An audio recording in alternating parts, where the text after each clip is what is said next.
The night I almost watched the ceiling come down and a woman lose everything started as the worst date of my life. The fryer was popping in the back like it was angry. The air smelled like hot oil and cheap coffee, with a sweet hint of vanilla from the shake machine trying to cover it up. Rain slammed against the windows and made the neon sign outside blur red and blue across the glass. Every time the front door opened, cold, wet air slid down the back of my neck and made me shiver. Across from me, my date checked her phone again.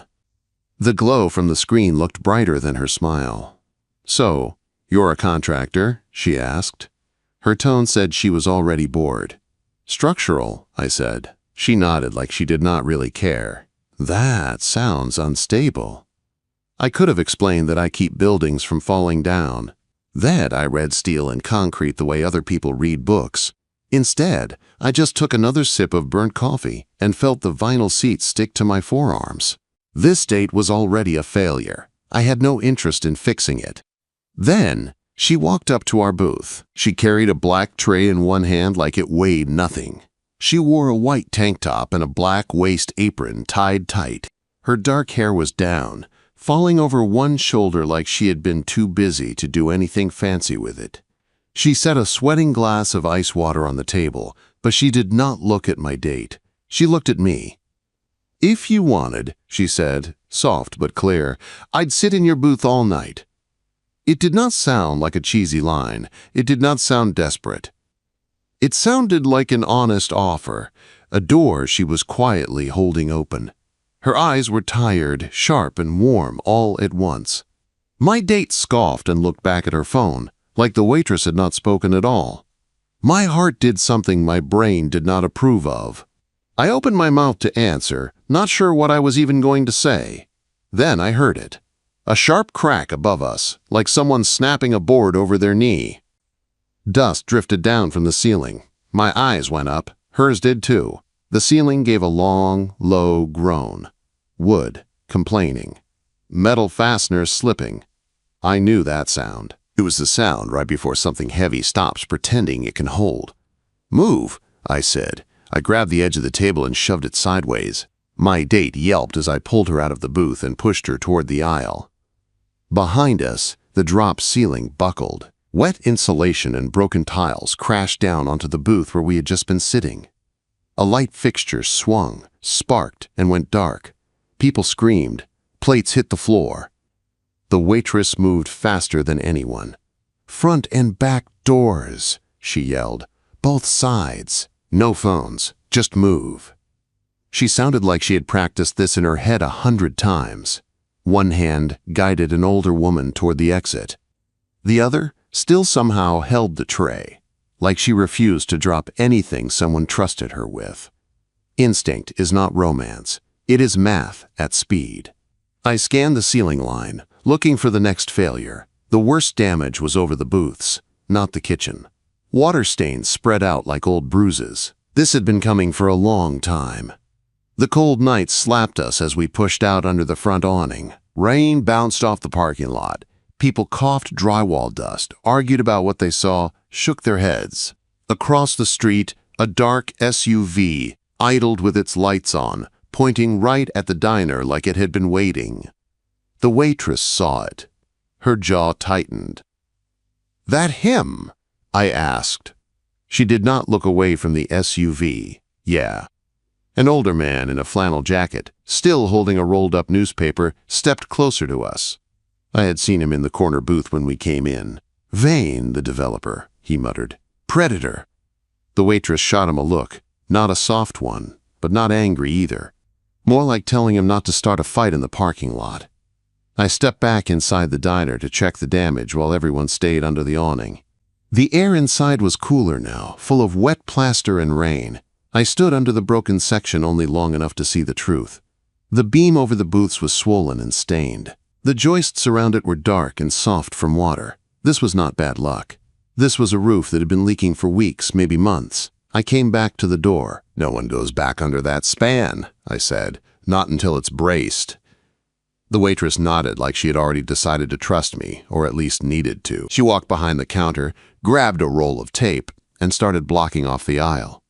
"What do you need?" she asked. "Anything straight," I said. "Mop handles, broomsticks, milk crates, whatever you've got." She headed for the supply closet without hesitation. We built ugly temporary supports out of whatever the diner could spare. Broom handles wedged under the sagging grid, mop poles jammed into corners, milk crates stacked like a crooked tower. It was not perfect. It was not permanent. But it took some load and kept the rest from coming down. Water dripped from the ceiling and ran down my wrist like ice. I wiped it off and checked the beamline again. That was when the front door opened. Not another customer. A man walked in like he owned the place. His jacket was clean. His boots were clean. His hands were clean. He stepped around the puddles without even looking at them. "Elena," he said. His voice was smooth. Practiced, so that was her name. She stood behind the counter now, shoulders squared, chin up. "Get out, Greg," she said. He smiled, like she had invited him to sit down. "I heard there was an incident. I am concerned. You need help." "I need you gone," she replied. His eyes slid to me, taking my muddy boots and wet shirt in like I was a line item on a bill. "And you are?" "Silas," I said. "Structural contractor." "Ah," he said. "Then you understand liability." He turned back to Elena, trying to tower over the counter. "The bank will care about this. They will care a lot." Elena reached under the register and pulled out a metal cash box and a thick folder. The edges were soft, worn by worry and late nights. She dropped the folder on the counter and flipped it open. I saw bank letters stamped with red words that never mean anything good. "You already called them," she said. Her voice was steady. "You already told them I am a risk." "I alerted them," he said. "There was a structural failure, possible code issues. They are protecting their investment. I can solve all of this today." Quote, "By owning me," she said. "By keeping you employed," he answered. That word hit harder than his smooth tone. Employed, like she was just another line on his payroll. "I'm not your employee," Elena said. He looked at me again, amused. "You gonna donate labor, hero?" I picked up a wet chunk of insulation and squeezed it over my hand. Water poured out onto the counter. "This did not happen tonight," I said. "This roof has been soaking for weeks. You can buy her debt, but you also buy this mess. You still pay for a full repair." He did not like hearing that. His jaw tightened. "She needs capital," he said. Elena looked at me, not begging, not asking for a rescue, just measuring me the way I had been measuring the ceiling. "I'm not taking his money," she said. Something settled in my chest when she said that. She was not looking for a savior. She was fighting to keep her own ground. I nodded once. "Heard you." Greg Vane watched that small exchange and completely misread it. People like him always think the only thing that matters is who signs the check. He smiled. "Cold around the edges. You have 30 days before they take this place," he said. "You will not make it." Then he turned and walked back out into the rain. The ceiling above us creaked softly. The tape line fluttered in the draft. Elena laid both hands flat on the counter, leaned over her folder, and stared at the numbers like they were a wall she had to climb. I stood there, wet, tired, heart pounding from more than the near miss, and I knew one thing for sure. I was not done with this diner. And I was not done with Elena. The inspector came the next morning. I got there before he did. The rain had slowed down to a steady gray drizzle. The diner looked tired from the outside. One side of the neon sign was out. The big windows were streaked with dirt and dried rain. Inside, the broken part of the ceiling was still taped off. Buckets sat under the worst strips. The rest of the diner was quiet. No music, no orders, just the low hum of the fridge and the soft sound of Elena flipping pages in her folder. She stood behind the counter with a pen between her fingers, hair pulled back now, eyes red like she had not slept much. "You came back," she said. "Yeah," I said. "You make good cocoa." Her mouth twitched like she almost smiled. Before she could answer, the front door opened and the inspector walked in. He had a hard hat with the sticker still on it and a clipboard that already looked tired of his job. He did not ask how anyone felt. He went straight to the taped-off area and looked up. "This span needs permanent support," he said, tapping the stained beam with the end of his pen. "You keep this section closed until you have a stamped repair plan and real posts under it. Permit, engineer, sign-off, the works." Elena wrote down every word. No drama, no fight, just facts. The inspector moved to the back door. "Show me your grease trap," he said. Elena's jaw tightened. "It's serviced," she said. "Show me," he repeated. We went out into the narrow alley behind the diner. The air smelled like wet concrete and old fry oil. The grease trap sat like a low, ugly metal box in the ground, half hidden near the wall. The lid was a little crooked. The rubber gasket around it was cracked. He frowned. "You need to get this sealed right," he said. "Keep service receipts. If someone wants to shut you down, they will go for this first." Elena pulled a plastic sleeve from her folder. It held greasy paper receipts with company names, dates, amounts, signatures. "Good," he said. "Keep these close. You will need them." He left with a short nod. No comfort, no extra words, just a warning and a checklist. Elena stood there in the alley for a moment after he drove off, folder hugged to her chest. Her shoulders were stiff, but her hands shook just a little. "You okay?" I asked. She did not lie. "No," she said. Then she took a breath and looked at the grease trap. "Don't touch that," she added. "I'm not," I said. "I'm just looking." I knelt beside the box and checked the lid, the gasket, the edges. The smell rose up sharp and sour when I lifted the corner. "If Vane wants a weapon, this is his," I said. "He will call the bank and the health department and say you are out of compliance." She stared down at me. "Why do you care?" Quote. I pointed up at the roofline. "Because the structure doesn't care who is right. It just fails, and he will use any crack he can find. You need this tight, and your receipts ready."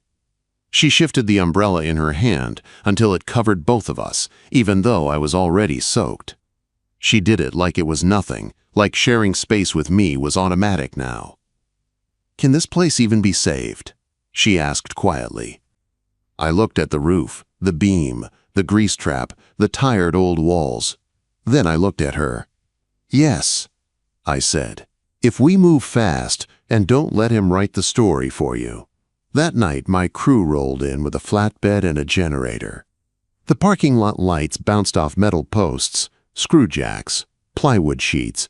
My guys grumbled about the rain but got to work. We set temporary posts under the bad beam, adjusted the jacks little by little, lifting just enough to take the load. You do not jack a soaked structure like you are trying to win a race. You do it slow, listening for any crack that sounds wrong, watching every line. Elena stayed the whole time. She made coffee for the crew and taped off the kitchen. She wrote down every cost on a yellow pad in tight, neat handwriting. She held flashlights when we needed a third hand, never complaining when the cold wind cut through her thin jacket. Around midnight, when the ceiling finally stopped groaning and the beam felt solid enough for now, she handed me a mug. "Cocoa," she said. "Real vanilla, not from a machine." Steam curled up into the cold air, my fingers wrapped around the mug, grateful for the heat. "Roof's safer than the dining room," she added. "Come on." We climbed a metal ladder at the back, up to the flat roof over the kitchen. The town spread out around us, quiet and wet. Street lights softened in the mist. The parking lot below was empty except for my truck and her old sedan. We sat on the low parapet, shoulders almost touching, cocoa warm between us. "How long have you been holding this place up by yourself?" I asked. She kept her eyes on the lot. "Long enough," she said. "No story, no pity, just 2 words." I told her my own truth. "I slept in my truck for 5 years," I said. "Job sites, rest stops, anywhere legal. Saved every extra dollar. Not because I love being uncomfortable, because I hate being trapped." She turned her head, studying me. "Options," she said slowly. "Yeah," I said. "Options like walking away from bad deals, buying my own tools, not owing anyone with teeth." She looked down into her mug. Her voice dropped a little. "I need 15,000, she said. "I know," I answered. I had seen the numbers in her folder, the bank letter, the red stamps. I did not give her a speech, just the truth. The next day, a courier came in with a thick envelope. Elena opened it at the counter. Her lips moved as she read it twice. Notice of default. Foreclosure steps. Dates. Threats dressed up as formal words. She set the envelope down like it was hot metal. Her hand stayed on top of it. 5 minutes later, Greg Vane walked in like he had been parked outside waiting for the smoke. "I can stop this," he said at once. "You know I can." "You called them," she said. "I warned them," he said. "Roof failure, possible grease issues. They are protecting their asset." "My grease trap is serviced," Elena said. He smiled. "Records can be argued. Codes can be read in different ways." I pulled the folder toward me and flipped through the note papers until I found what I hoped was there. Most loans have a cure clause. Not everyone reads it. "Here," I said, tapping a small paragraph on the back page. "Cure period, 30 days after notice. You pay what you owe, fix the violations, and you keep the property." "That is not how it works," Vane snapped. "It is, if this line is real," I said. "And it is, signed and stamped." Elena leaned closer, eyes moving over the words. Her fingers traced the line like she was learning it by touch. "So I have 30 days, she said. 30 days, I said, to pay back what you owe, prove the roof and the trap are in compliance, and shut the door in his face. Vane laughed under his breath. "You think you can come up with 15 grand in full repairs in a month? She does not have that kind of money." He was right about one thing. She did not. But I did, not easily. Not without emptying the account I had built out of cold nights in my truck and long shifts on job sites. But it was there. I felt Elena watching me. Not hoping. Not pleading. Just waiting to see what I would do with the choice sitting between us. I took a slow breath. "Tomorrow morning," I said, looking at her and not at him, "we go to the bank." Her eyes widened just a little. "With what?" I met her gaze. "With your receipts, that clause, and my cashier's check." The room went very quiet. The fryer in the back clicked off. Rain hit the windows harder. Vane stared at me like I had stolen something from him. "You're making a mistake," he said. Maybe I was, but for the first time in a long time, the risk felt like a choice I wanted. I looked at Elena. "It's not charity," I said. "It's a partnership. 50-50. Your kitchen, my structure. We both get veto power. No one owns the other." Her hand tightened on the edge of the counter. She swallowed once, eyes locked on mine. "Okay," she said softly, "tomorrow." And as I walked out into the rain that night, I knew I was not just betting on a building, I was betting on her. The bank smelled like paper and cold air. The next morning, I walked in beside Elena, both of us damp from the drizzle outside. She held her folder tight against her chest. I held a cashier's check inside my jacket. It felt heavier than steel. The teller, Barb, knew me from deposit runs for past jobs. She wore glasses on a chain and had a calm face that did not change much. "Morning, Silas," she said. Then she looked at Elena. "You must be Elena from the diner." Elena nodded once. "Yes, ma'am." Barb looked between us like she could tell this was not a normal visit. "What can I help you with?" I set the cashier's check on the counter. "We need to bring a loan current," I said. "And stop a foreclosure." Barb's eyebrows went up a little. She took the check with careful fingers and typed something into her computer. "We'll need the note number," she said. Elena opened her folder, hands only shaking a little now, and slid the loan papers across the counter. "It's all here," she said. Barb started reading. I watched Elena instead. She stood straight, chin up, like the floor might tilt, but she would not. The front doors opened hard. I did not have to turn to know who it was. "Stop that transaction," Vane said. His voice was louder than it needed to be. People in the waiting area turned to look. Barb did not. She kept her eyes on the screen. "Mr. Vane," she said, calm, "you will need to wait your turn." "I hold that debt," he snapped, pointing at Elena's papers.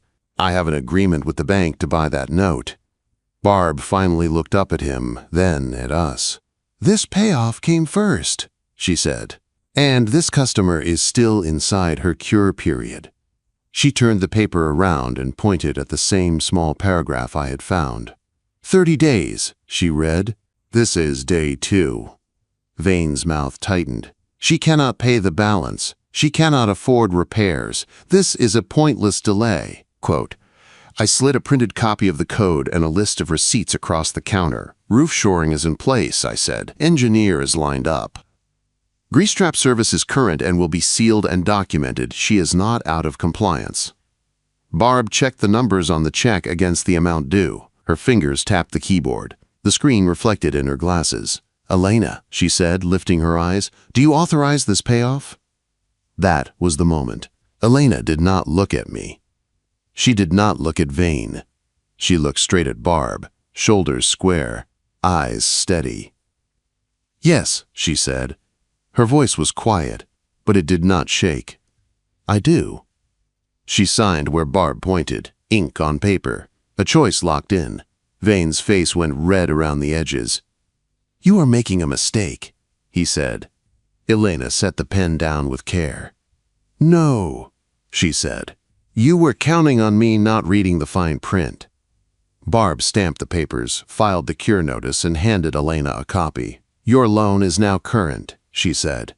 "Foreclosure process is stopped while you complete repairs and inspections." Quote, something in my chest finally let go. Outside on the sidewalk, the sky was still gray, but it felt lighter somehow. Traffic hummed on the street. Elena stared down at the stamped letter in her hand like she could not quite believe it. "You just spent your savings," she said. "Most of it," I answered. "On my building." "On our building," I said. She looked up at me, eyes shining but not spilling. "You don't even know me," she said. I let out a slow breath. "I know you stood your ground when it would have been easier to fold. I know you stayed all night while we worked the roof. I know you would rather fight with numbers than beg. That is enough for me." Her jaw moved like she was holding back a wave of feelings. Then she nodded. "Okay," she said softly. "Then let's build something real." We signed the partnership agreement that afternoon at a corner table in the closed diner. It was just us, a cheap pen, and a thick binder I had put together the night before. 50-50, I said, pointing to the first line. "Profits, decisions, all of it." She read every page. She did not rush. "You have veto power," I added, tapping another clause, "on any design change, menu change, major vendor. If I try to turn this place into something you hate, you say no, and the answer is no." Her eyes moved down the page. "And this exit clause?" she asked. "If you ever want out," I said, "you can sell your half to me at a fair price. If I want out, same deal, no traps. No tricks." She studied me for a long second, like she was checking for cracks. Whatever she saw there made her shoulders drop a little, tension easing. She signed. Then I signed. 2 names on the same line. The next 2 weeks were nothing but work. We pulled down the ruined ceiling and cut out the worst of the rotten wood. New beams went up, bigger and stronger, sistered tight beside the old ones. Fresh posts went down to clean footings. My crew swore, laughed, and drank gallons of coffee. Elena ran the diner like a job site. She set a schedule, kept a whiteboard list, and checked off every line herself. She chased inspectors on the phone, pushed back when they tried to add extra work that was not in code, and made sure every receipt went into a binder. She was everywhere, under ladders passing up tools, at the back door watching the grease trap repairs, at the counter redoing the budget in a spiral notebook. Every night, when the guys left and the saws went quiet, she would stand under the new ceiling and look up. Sometimes she said nothing at all. Sometimes she just breathed out slow, like the room was finally starting to breathe with her. One night we finished late. The diner smelled like fresh paint fighting with fryer oil, and my arms felt like concrete. I was wiping dust off the counter when I felt her come up beside me. "Let me," she said, taking the rag from my hand. "You own half of this place now." I said. "Pretty sure you have better jobs than wiping counters." She gave me a small, almost playful look. "Pretty sure I get to decide what my jobs are," she said. We were close. Close enough that I could see the faint flour on her cheekbone, the tired lines at the edges of her eyes, the way her mouth kept almost smiling and then stopping. "Why did you really do it, Silas?" she asked quietly. "The money, the risk, all of it. Tell me the part that's not about beams and cure clauses." I could have dodged. I could have made a joke. Instead, I told her the truth. "Because I don't build things to trap people," I said. "I build things to hold." And when you said you were not taking his money, I believed you. I wanted to be the guy who helped you stand, not the guy who watched you fall. Her eyes searched my face like she was trying to read all the small print. Then, very slowly, she reached up, grabbed the front of my hoodie with both hands, and pulled me down. Her kiss was quick and hard, like setting a bolt tight. Warm, sure, no hesitation. My whole body lit up, steady and strong, like a beam-catching load it was built for. She pulled back first, cheeks flushed. "Don't make it weird," she said, breath a little unsteady. I smiled. "I won't," I answered. She turned away, but I saw the small, real smile she tried to hide as she walked toward the kitchen. Reopening day was 3 days away. The paint was almost dry. The new lights were straight and bright. The roof was tight and silent over our heads. We had saved the building, but I had no idea yet what would happen when we opened the doors and Vane walked back in. Reopening day did not feel like a party. It felt like a test. The air in the diner smelled like fresh paint, trying to fight with fryer oil and coffee. The vanilla scent was back from the shake machine, but now it mixed with something cleaner. New ceiling tiles ran in a straight line above the booths. New lights hung in a neat row, bright but warm. We flipped the sign to open at 7. For the first 10 minutes, no one came in. I wiped the same section of counter 3 times. Elena pretended to check the coffee maker, but I could see her eyes flick toward the door every few seconds. Then, the bell over the door rang. A mom with 2 kids walked in, holding their hands tight. She stopped, looked up at the ceiling, then at Elena. "We missed your pancakes," the little girl said. Something in Elena's shoulders loosened. "Then sit wherever your mom says, and I'll fix that," she replied. More people followed. A pair of road workers in orange vests, still dusty from a job. A nurse in scrubs. 2 teenagers who usually acted too cool to care about anything. Old man Miller walked in last, like he always did. Same flannel jacket, same newspaper tucked under his arm. He stopped under the new beam and tilted his head back, checking the line the way I had the night before. "Looks solid," he said. "It is," I answered. He nodded once and headed for his usual booth. It was under the new, stronger section. He sat down without fear, like that was his way of saying he trusted us more than any inspection tag. The morning stayed steady. Orders came in slow but sure. People looked up at the ceiling more than they used to. They ran their hands along the braced posts. Some of them thanked Elena. Some just left big tips. By noon, the place was almost full. The sound of forks and low talk filled the room. The diner felt alive again. That was when the door opened and the room shifted. Greg Vane walked in, wearing a dark coat and a careful smile. His shoes were too clean for a place that still had a little dust hiding in the corners. He paused under the new ceiling, eyes scanning the beam line, the posts, the inspection sign near the door, the framed cure letter on the wall. His jaw moved once. Elena stepped out from behind the counter before he could take another step. She stood in his path, apron on, pen in hand, like this was just any other moment in her day. "You're not here to eat," she said. "I am a customer," he replied. "Is that a crime now?" His voice carried across the room. Conversation slowed and then stopped. Chairs creaked as people turned to look. I came out from the back and stood a few feet behind Elena, not crowding her, just there. She nodded toward the wall by the door.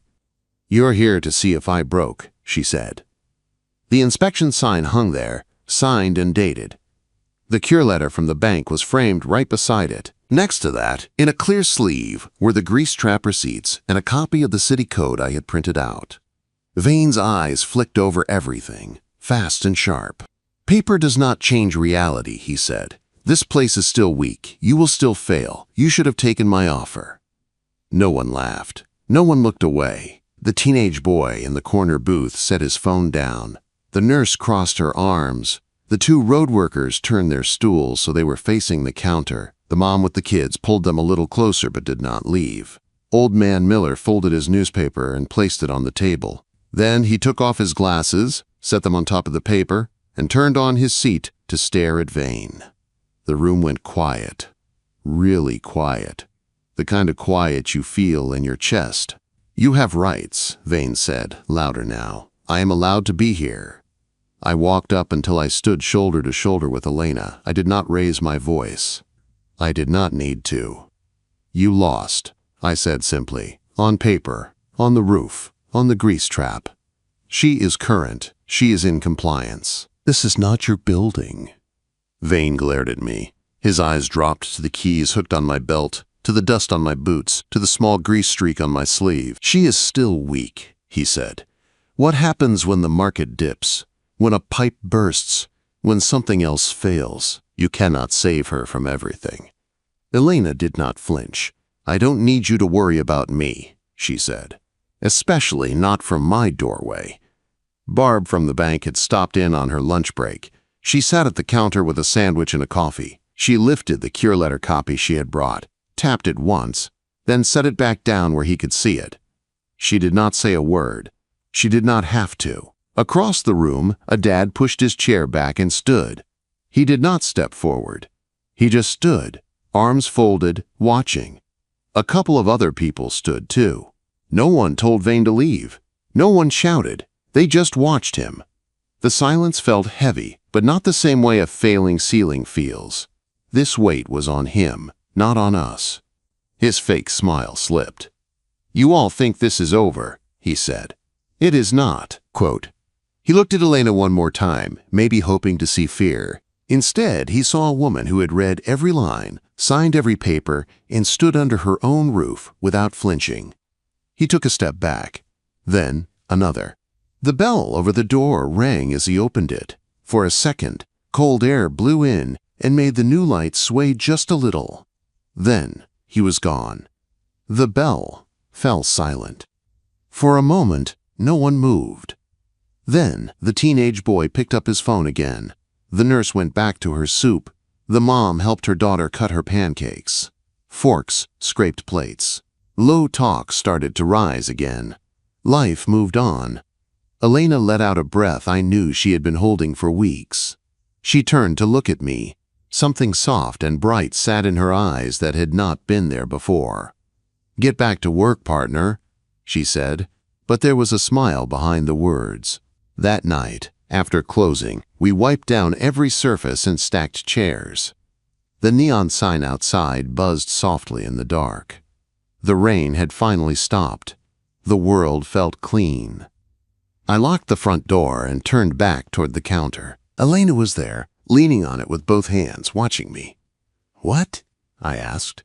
She walked around the counter and came to stand in front of me. Her hair was loose again, falling over one shoulder like it had that first night. Her apron was off. She looked smaller without it, but stronger at the same time. She reached into her pocket and pulled out a small ring of keys. They jingled softly as she turned them in her fingers. "Front door," she said, pointing to one key. "Back door. Storage. Office." She took my hand and pressed the ring into my palm. The metal was cool. My chest felt hot. "For mornings when my hands are full," she said. "And nights when I am too tired to get the door." I closed my fingers around the keys. They felt heavier than the cashier's check had. "You sure?" I asked. "Silas," she said, stepping closer. "You held my ceiling up. You put your savings on the line.